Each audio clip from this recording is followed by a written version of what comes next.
West Asia conflict. The ongoing conflict in West Asia may disrupt the supply of critical industrial inputs to India, affecting sectors beyond oil and gas. Industries such as steel, fertilizer, cement, and power transmission depend heavily on raw material imported from the region. Key imports include limestone, sulfur, gypsum, direct reduced iron, and copper wires, with more than half of India's imports of these commodities coming from West Asia. The region, including the Gulf Cooperation Council countries and other West Asian economies, is an important trade partner for India.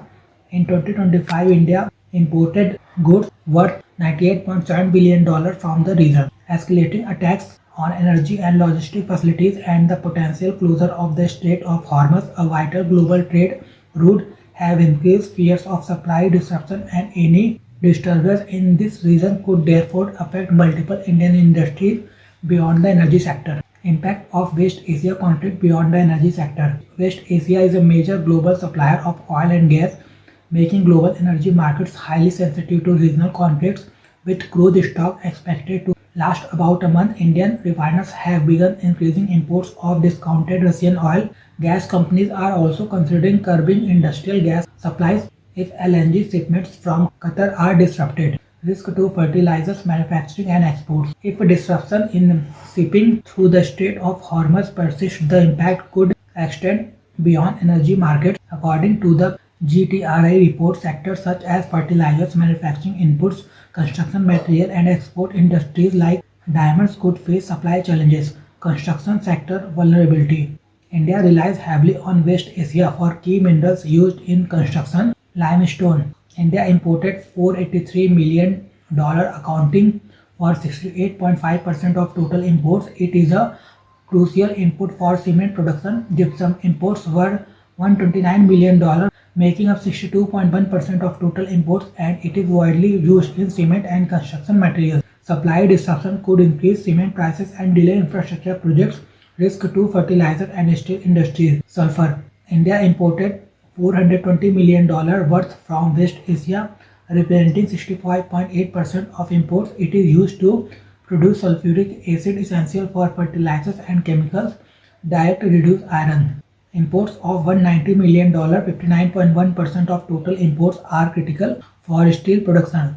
Impact on diamond processing.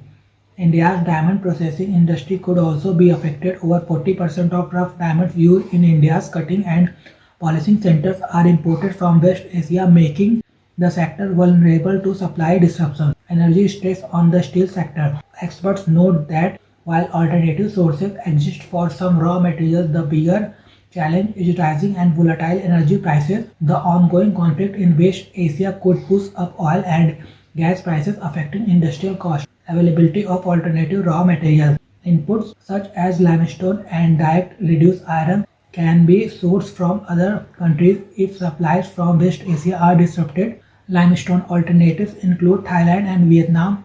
DRI potential suppliers include Libya and Malaysia. However, these alternatives do not solve the issue of energy price fluctuation. Steel industry's dependence on gas. India's steel industry increasingly relies on natural gas, LPG, and LNG as part of its decarbonization strategy. This dependence makes the sector vulnerable to global gas market disruptions. Industry representatives warn that availability of gas and scrap has already become a concern for steel producers. Possible impact on the fertilizer sector. The fertilizer sector may not face immediate disruption because it is currently the off-season for fertilizer demand. However, prolonged disruption of LNG and sulfur supplies could affect domestic urea production and availability for the next agricultural season. To reduce risk, the fertilizer industry is exploring alternative suppliers, particularly in Southeast Asia, for inputs such as sulfur.